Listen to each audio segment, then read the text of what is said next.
The grocery store was packed, the air thick with the usual sounds of carts rolling, beeping cash registers, and distant chatter. Among the sea of shoppers, one woman stood out, not because of what she was buying, but because of the way she carried herself. A middle-aged woman with sharp eyes and an air of entitlement moved through the aisles like she owned the place. Customers and employees alike instinctively stepped aside as she strutted past, her expression laced with irritation, as if everything and everyone was beneath her. Then she saw her. A black woman stood near the checkout, casually placing her items on the conveyor belt. She was well-dressed, poised, and had an air of quiet confidence about her.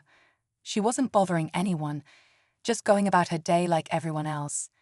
But for some reason, the other woman, the one who had been glaring at people since she walked in, zeroed in on her. It started with a look, then a scoff, then a muttered comment under her breath, just loud enough to be heard. Ugh, people like you always think you can cut in line. The black woman turned, confusion flickering across her face. Excuse me. The entitled woman, let's just call her Karen, folded her arms, puffing herself up as if preparing for battle. Don't play dumb. You know exactly what you're doing, always trying to take advantage. Shoppers nearby started to turn their heads, sensing the tension building in the air. Some exchanged uneasy glances, while others pulled out their phones, anticipating the kind of scene that had become all too familiar in recent years. The black woman's expression remained calm, but there was a sharpness in her eyes now. Ma'am, I've been standing in this line for the past 10 minutes. I haven't moved. But Karen wasn't having it. She let out an exaggerated sigh, rolling her eyes so hard it was a wonder they didn't get stuck. Oh, please, you people always have an excuse. And then, before anyone could react, she slapped her. A collective gasp rippled through the store. A cashier dropped a carton of eggs. Someone whispered, "Oh, she messed up." The black woman slowly turned her head back, her jaw tightening. She didn't say anything at first, just stared. But then, a slow smile crept onto her face, one that sent a shiver down Karen's spine. "You really shouldn't have done that," she said, her voice calm but firm. Karen's smirk wavered. "Oh yeah, and why's that?" The black woman reached into her purse and pulled out a sleek black wallet. She flipped it open, revealing something that made Karen's face drain of color. "Because I'm the head of internal affairs." And just like that, the entire store fell silent. For a moment, Karen just stood there, blinking rapidly as if her brain was still catching up to what had just happened. The smug confidence that had been radiating off of her seconds ago evaporated, replaced with something much less certain. Her eyes flickered down to the badge, then back up to the woman holding it. Shoppers around them remained frozen, barely breathing. A few had their phones out, recording the scene, but even through the tiny screens, the weight of what had just happened was unmistakable. The power in the room had shifted entirely. Karen opened her mouth, then closed it again, struggling to find words. When she finally did, her voice was unsteady. I don't know what you're talking about." The black woman didn't flinch, didn't waver. Her expression was unreadable, but her eyes held something sharp beneath the surface, something calculating. "You just assaulted a federal officer," she said evenly. "And judging by the way you're acting, I'm guessing this isn't the first time you've let your temper get the best of you." Karen let out a forced laugh, but there was no humor in it.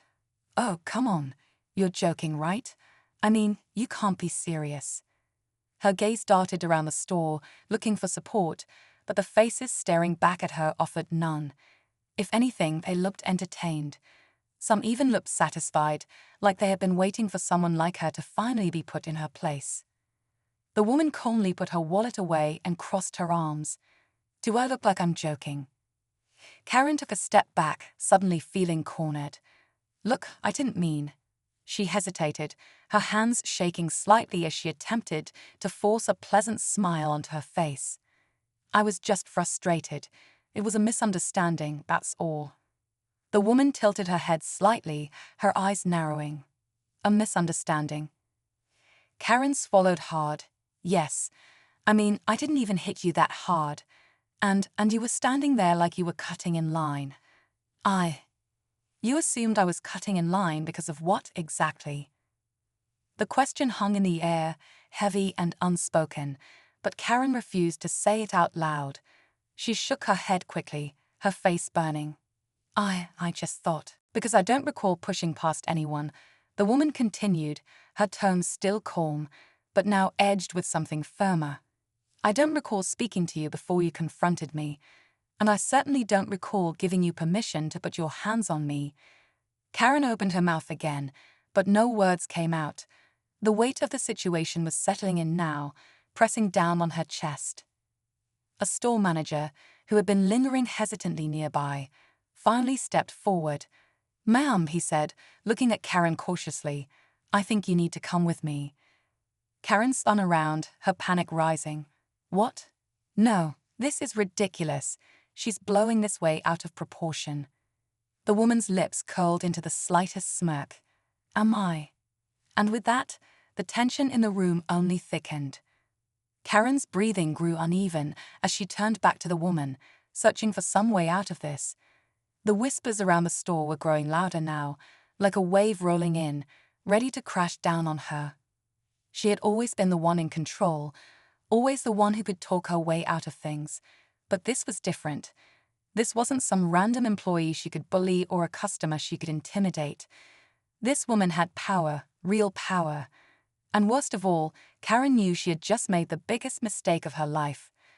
The store manager shifted awkwardly, waiting for her to move, but Karen's feet felt glued to the floor. "This is ridiculous," she muttered, but her voice lacked its usual sharpness. She turned to the nearest cashier, a young man who had been silently ringing up groceries, his eyes wide as he tried not to get involved. "Tell them what happened." She was being aggressive first.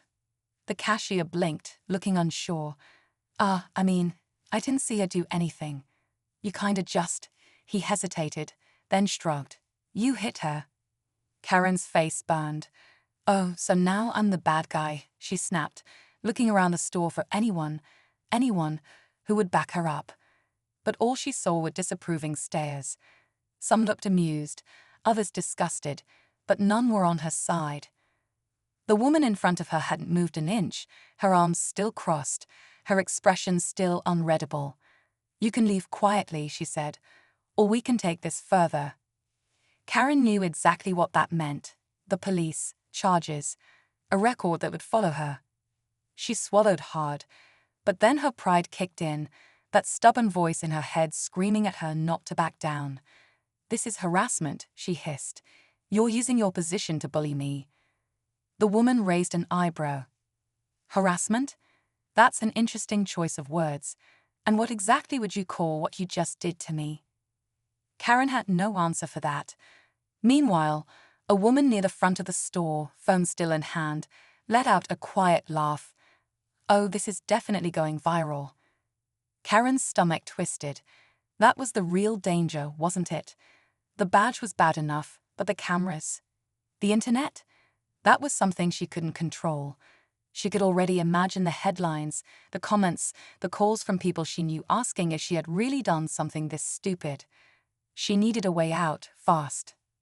I should just go," she mumbled, forcing a tight smile. "This has all been a huge misunderstanding." But the woman in front of her didn't move. "It's not that simple." Karen's heart pounded. What do you mean?" The woman leaned in slightly, her voice quiet but firm. "This isn't just about you and me anymore." And just like that, Karen realized she had lost control completely. Karen's hands trembled as she clutched her purse, her mind racing for a way to undo the mess she had created. But there was no going back now. The moment had already spread beyond her control, twisting into something much larger than she had ever expected. She could feel the weight of every pair of eyes in the store, watching, waiting to see what would happen next. The woman in front of her, calm, unshaken, was no longer just a stranger she had lashed out at in frustration. She was a force, unmovable, and Karen had walked straight into a disaster of her own making. "Please, Karen's voice cracked as she took a small step back, her usual arrogance slipping away. "I didn't mean for this to happen."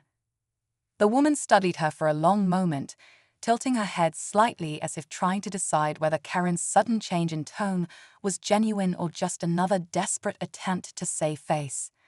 Her badge was still tucked away, but its presence lingered, unspoken yet powerful. "Intent doesn't erase impact," she finally said, her voice even, controlled. "You made a choice." Karen's mouth went dry. "I." Before she could finish, another voice rang out, stopping everything. "She's not the only one you need to be talking to." A man had stepped forward from the crowd, his phone still in his hand. But it wasn't just any man. He was wearing a suit, his presence demanding attention. His face was familiar, too familiar. Karen squinted, and then it hit her like a brick. She had seen him on the news. He was a lawyer, a high-profile one, the kind that made headlines. Karen's pulse pounded. Why was he here? The lawyer glanced at the woman Karen had slapped, then back at the officers. "You might want to hear the full story before you make any decisions," he said smoothly. The officer hesitated. "Sir, do you have information relevant to this incident?" The lawyer nodded, tilting his phone slightly. "Not just me. The internet does." Karen's blood ran cold. The officer took the phone, his eyes narrowing as he watched whatever was on the screen. The other officer leaned in. A few seconds passed, then they both straightened, their expressions shifting. Karen felt the air in the room change. What is it?" she stammered. The woman in front of her finally spoke, her voice cool but firm. "It's not just this incident, Karen. It's your pattern." Karen's heartbeat roared in her ears. "What are you talking about?" The lawyer let out a short breath, shaking his head. "Multiple videos, multiple incidents, all of them paint a very clear picture." Karen's entire body tensed. This wasn't just about today anymore. The officer glanced at her again, this time with something different in his gaze. Understanding, recognition. She had thought she could walk away from this, but now the past was coming back for her. Backslash. Karen felt like the ground beneath her was crumbling. The officer holding the phone finally looked up, his expression unreadable, but Karen could see it, the shift. The moment when everything turned against her completely. "These videos," he said, his voice level but firm, "they show a pattern of similar incidents. Public altercations, verbal harassment, and now physical assault." Karen's throat tightened. "Those are taken out of context," she blurted, her voice breaking. "I was just..." The lawyer cut her off. "No one's taking anything out of context, Karen. It's all right there. The internet remembers." The crowd was silent now, but the tension was thicker than ever. Karen's mind raced. She had gotten away with things before, a rude comment here, a nasty accusation there. But now the weight of everything was pressing down on her all at once. The officer turned back to the woman Karen had slapped. "Would you like to press charges?" Karen's stomach lurched. This was it. This was the moment where everything fell apart. The woman looked at Karen, her expression unreadable. For a moment, Karen thought she saw something in her eyes. Pity. No, not pity. Something else. Something far worse. She wasn't angry. She wasn't outraged. She was disappointed. And that was what terrified Karen the most. The woman took a breath. "No," she finally said. Karen's head snapped up. "Tell you what?" The crowd murmured in confusion. Even the officer looked surprised. "Are you sure?" The woman nodded. "Yes. I could press charges. And I'd win." She let the words hang in the air for a moment before continuing. "But that's not what I want." Karen's heart pounded, waiting for the other shoe to drop. The woman stepped closer, lowering her voice just enough so that Karen was the only one who could hear. "You think you've been in control all this time. You think you can just talk your way out of anything. But this moment, this will follow you. No matter where you go, no matter what you do." Karen swallowed hard. The woman straightened. "I'm not giving you an escape. I'm giving you a lesson." The officers exchanged glances, then nodded. "Ma'am, you're free to leave." The lawyer sighed, slipping his phone back into his pocket. "For now." Karen stood frozen, her entire body rigid. She wanted to feel relief, but she couldn't, because as she looked around the store, at the dozens of faces still watching, still judging, she realized something. The handcuffs wouldn't have been the worst punishment. This was. Because the internet didn't forget. The people who saw this wouldn't forget. And neither would she. Karen stood there, feeling the weight of everything settle onto her shoulders. The woman had walked away, the officers had turned their attention elsewhere, and the crowd, slowly but surely, began to lose interest. But the damage was done. Even as people moved on with their shopping, she could feel their stares lingering, hear the quiet murmurs that followed her like a shadow. Her hands clenched into fists at her sides, but there was nothing left to fight against. No words, no excuses, no escape. She had been given a chance, one that she hadn't earned, one that she knew deep down she didn't deserve. And yet, it didn't feel like mercy. It felt like a warning. With stiff movements, she turned toward the exit, keeping her head down as she walked past the registers. She could still hear whispers, still feel the presence of cameras pointed in her direction. The moment would live on, replayed over and over, analyzed by strangers, judged by people she had never met. When she stepped outside, the air felt different, heavier. It was as if something had shifted inside her, though she couldn't quite understand what. The world hadn't changed, but her place in it had. She reached her car, fumbling for her keys with shaky hands. As she unlocked the door, she caught a glimpse of her reflection in the window. For the first time, she didn't recognize the woman staring back at her. Karen had always believed she was in control, that she could twist any situation to her advantage. But now, as she sat in the driver's seat, gripping the wheel, she realized the truth. Real power wasn't in manipulation or intimidation. It was in how people remembered you. And right now, she wasn't being remembered for anything good. As she pulled out of the parking lot, she wasn't sure where she was going. All she knew was that she couldn't go back to the person she had been before. Not anymore.